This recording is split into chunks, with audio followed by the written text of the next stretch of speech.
So ECW died in 2001 and people today still love it.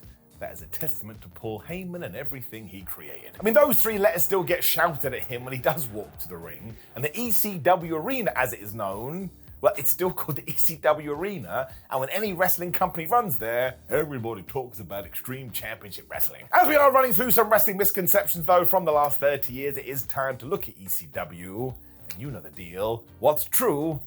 What's not? Number 12, Paul Heyman started the company. But he didn't. Let's move on. Now, I'm only kidding, but actually this promotion was started as Eastern Championship Wrestling in 1992, and the man behind it all was a dude named Todd Gordon. At the time, they were just another indie promotion or a regional company, whatever you want to call it. They were just over there in Philadelphia doing their own thing. I mean, they even worked with the NWA, because everybody worked with the NWA, when all of a sudden Paul Heyman got connected with them in 1993, kind of as a creative consultant. And all of a sudden, he was booking the thing, and that's when everything went nuts. So went the National Wrestling Alliance, because Heyman thought they were way too old, and in came barbed wire steel chairs, and an obsession with blood that would turn these fans into a rabid audience. It all went off in 1994 when Shane Douglas won the NWA title and Paul Heyman told him to throw it on the floor, because nobody wants that old school fuddy-duddy trash.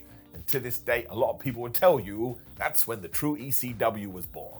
But it wasn't Paul Heyman that actually built this thing out of bricks, whatever you want to call it, but he was the dude that turned it into an absolute phenomenon. Number 11, it was always a cult underground promotion. You know what the vision is, or at least what we talk about today. It was bingo halls and VHS tapes, and again, that crazy crowd. And absolutely, that was a huge part of ECW. Until for a very short period it wasn't. Because by the late 90s, ECW had grown exponentially, and not only were they on a national television deal, but you could buy action figures in Toys R Us. I mean, there was also a flipping video game along the way, so even though it didn't last long, like we just touched upon, for just a brief moment, you could even call ECW mainstream. I mean, I'm exaggerating slightly, but it's also sort of true. The turning point really did come in 1999 when they were able to get on the TNN network, which is a stupid way to say that, but the ratings were pretty decent too. I mean, occasionally they even outdrew WWF Sunday Night Heat. I mean, even the odd rock star would go, oh man, I really like this ECW, when the TNN deal did go bad. I mean, they weren't in sync at all, when it kind of came across that the only reason they'd done this was as a trial, because they wanted to work with the WWF instead. That's what happened, they signed up Raw. Of course, during that whole time too, WWF and WCW would steal a lot of their talent away. So it was always a niche kind of a product, but don't pretend it was always under the radar, because there was like 6 months there, man, when it really could have blown up. Number 10, it was a financial disaster since day one. I mean, we know the stories. Bounce checks, an unpaid roster, Jim Ross all of a sudden being joined by Paul Heyman on WWF commentary. There's always this idea that WCW was living money to money, week to week, and just trying to hold on. And actually, once again, that's not 100% true. Because for most of the time, ECW was pretty stable. Like, it was nowhere near as big as WCW or the WWF. But because they had this fierce fan base, you could kind of go, well, if we go to that venue, this many people will come, so why don't we try and budget accordingly? He also had mad VHS sales and did very well on merchandise, so even though Paul Heyman did have to borrow a lot of money, it wasn't like he would wake up for every single TV show going, oh my gosh, how are we going to do this? He was always able to get it done. But at one point, it even made a small profit. This actually goes back to the TV deal, because oddly, that is when the wheels came off. Because what should have been rocket fuel to the top just became a sparkler to nowhere, because of course, ECW wanted to increase their production so they looked good on television to try and compete with WCW and WWE. Then when the TV deal went bad, they spent all this money, they weren't making the revenues, the pay-per-view companies weren't selling them their checks. That's when it just fell down to disaster. I mean, ultimately, ECW just couldn't compete for what other people were doing. But there was a good few years there, man, that even though they would have been the number 3 promotion, they were actually doing all right. Number 9, that the mass transit incident was a mistake. Not by a long shot. It was just a totally utter miscalculation. Now, most know how awful it was when in 1996, Eric Kulass was able to trick Paul Heyman into him not being a 17-year-old and him being a trained wrestler. When he ended up in the ring with New Jack, oh my gosh, he got beaten half to death. And if you've seen this clip, the amount of blood is horrendous. It really was terrible on all levels, especially because why did nobody stop this halfway through the thing? Once again, if you do sit down and watch it, even you will know this shouldn't be continuing. Yet ECW didn't do a damn thing. So it was an absolute disaster and a proper rookie mistake, and not only did it lead to bad media press, but it led to lawsuits too, because this kind of thing shouldn't be happening in wrestling. It was also an outrage that never really left ECW behind, and I think you just have to call this irresponsible. You can't be like, oh man, I can't believe nobody saw this coming. It was obvious what was going to go down. And also, the big question that hangs above it all is why did nobody check how old the dude actually was? So it was a total fumble that never happened in the first place, and Paul Heyman will be the first guy to tell you that.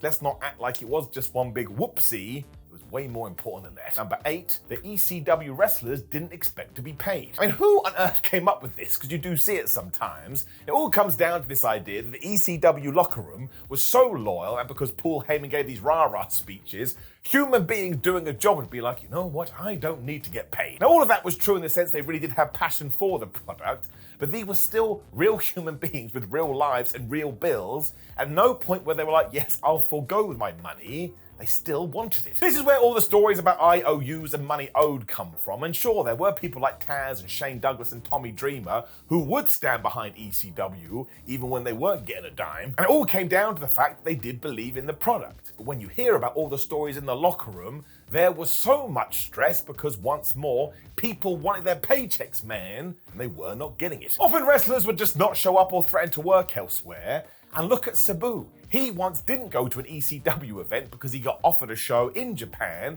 and he knew that one would pay, so of course he picked that one. So yes, of course the ECW family narrative was absolutely real, but they weren't a bunch of idiots. Nobody was blind to what the reality was as well, and it did cause some very serious problems.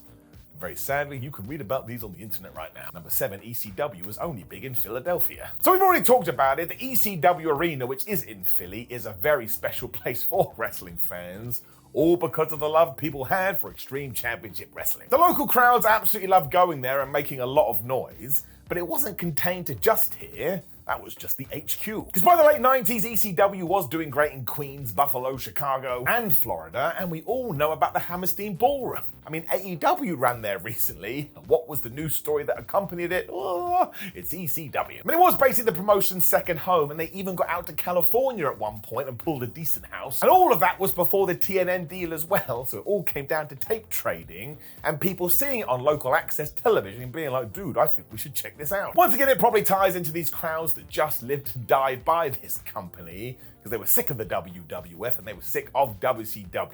But it absolutely expanded out of one place in the United States of America, and thank goodness it did. To use a cliche, they deserved it. Number 6, WWE hated ECW. Nope, no they did not. I mean, WWF did hate WCW, and ECW definitely hated WCW, but these two are actually quite friendly. I mean, Vince McMahon even had a soft spot for ECW, because I think he saw it as the lovable underdog, and at times he would even send Paul Heyman money in order to keep the place afloat. There's also why on occasion WWF guys would turn up in ECW because they had a working relationship, and let's not forget that on one Raw, RVD went and yelled at Jerry the King Lawler. I don't think that happens by accident. So in many ways you could call ECW the NXT before it was NXT, because if Vince McMahon did have a wrestler that he felt needed a little bit of seasoning, well yeah, he'd give him to Heyman and said, you work with him and figure it out. It also came down to the fact that yes, World Championship Wrestling was the true enemy, so if the WWF could use ECW as some sort of projectile, well, that's what they were going to do. But we talked about Paul Heyman joining Jim Ross on commentary. That all tied into this as well. There was never any beef between the two. They just got on, which is nice. It's like the forbidden door before the forbidden door. Number 5, it was all blood and violence. So this one is really unfair, because if you truly think that, 1, you've missed one of ECW's biggest calling cards, and 2, I don't think you ever watched the program before. And yes, sure, the likes of New Jack Sabu and the Sandman would bring absolute carnage to the ring, but Paul Heyman's big thing was wrestling needs to be a variety show, so I'm gonna go to Mexico, I'm gonna go to Japan, I am gonna find a bunch of stars that nobody's ever heard of, I'm gonna put them in the ring and say, damn it, you're gonna smash this from bell to bell. And they did. I mean, there was Eddie Guerrero, there was Chris Jericho, there was Dean Malenko, there was Tajiri. All of these had what you would call modern day matches, and you could probably put them on television right now and nobody would even notice. You'd also never seen anything like this before, which made ECW so interesting, and the crowds loved it too. I mean, they did want to see somebody get smashed in the chair with a face, or the other way around, but when Eddie Guerrero was doing his thing, Well, they were totally mesmerized, because of course they were. It's Eddie Flubbing Guerrero. So it really truly was a wrestling buffet where you could just have a little bit of everything, and sometimes that was barbed wire and absolute death. I'm not trying to get away with that, but in terms of depth, so much more. Number 4, WWE saved ECW with One Night Stand. WWE's 2005 One Night Stand pay-per-view is one of the most beloved pay-per-views of all time, because for one night only, as the name suggests, we got to pretend that ECW was still alive. It was just one big celebration, and while the 2006 version isn't as good, you still get that amazing match between John Cena and Rob Van Dam. When, yes, it basically became a third brand for WWE. Vince McMahon became the ECW champion. That was not good. The idea that this was WWE saving ECW, though, is absolutely ridiculous. I'm not 100% sure where it came from. I mean, for one, it didn't need it in the first place, but also the idea was only greenlit because WWE would roll into certain towns, and what would the crowd chant? ECW. Well, you may as well do something with that, you'll likely make some money. Now, actually what happened by the time it did get canned again is that WWE had ruined what ECW once stood for, mostly because it got put on the Sci-Fi Network. We don't need to worry about that now. That was a long-ass time ago. It wasn't charity, though. I want to make that very clear. I think that's my point when it comes to this entry. WWE knew it would make them a pretty penny. Flub me sideways it did. Number 3, the spirit of ECW died in 2001. Which is, of course, when it did actually die as a promotion, so I guess now you could see it as just an old relic. But once again, I don't think that's fair at all. Because without ECW, I do not think you get Ring of Honor, which just so happened to pop up 1 year after Extreme Championship Wrestling was dead. I mean, the template there was really serious in the sense realism was at the heart of it. And just go and look at TNA's X Division, which also cropped up around this time. That's got Paul Heyman's fingerprints all over it. I also don't think AEW is born in the guise that it was without Tony Khan being a very young ECW fan. And you've got GCW, CCW, PWG. All of these felt very underground, and all of them kind of feel like they have a touch of the danger about them. They also pack certain arenas and showcase the talent of tomorrow before the bigger companies go in and go, whoop, we're gonna take them. It's all based on the same idea, which means ECW wasn't a flash in the pan. Kind of goes back to what we were talking about. They just didn't have the finances or momentum to carry them through past 2001.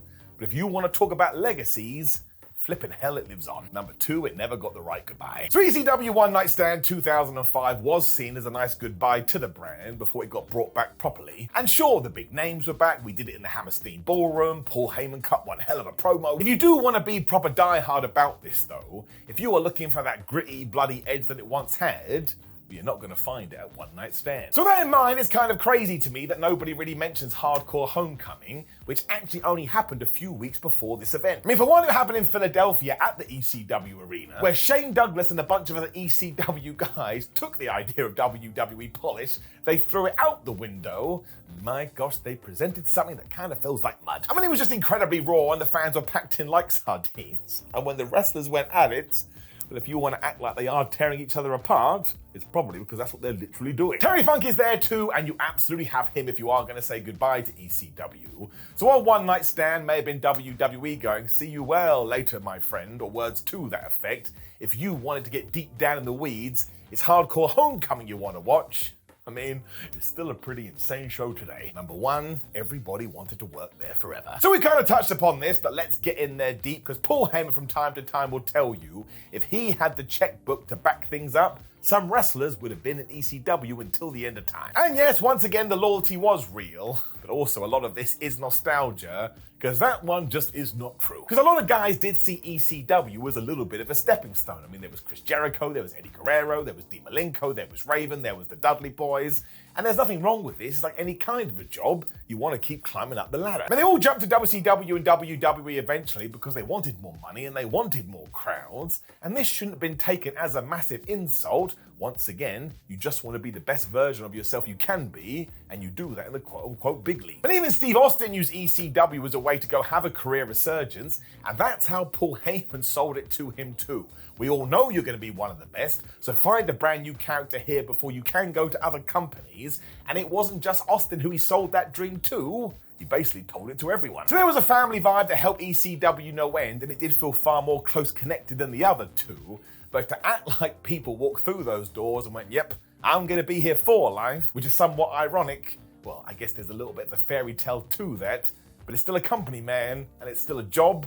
and therefore it still falls to all those old tick boxes. I mean, there's always a new challenge to be tackled at the end of the day, so now make sure you challenge and you tackle in the comments below what was even that came out of my mouth. If you like the video, share the video and subscribe. And if you would like another company and more misconceptions, well, I've covered them too. But otherwise, make sure you have a terrific day. Bold life for life. I appreciate you, my friends. Goodbye.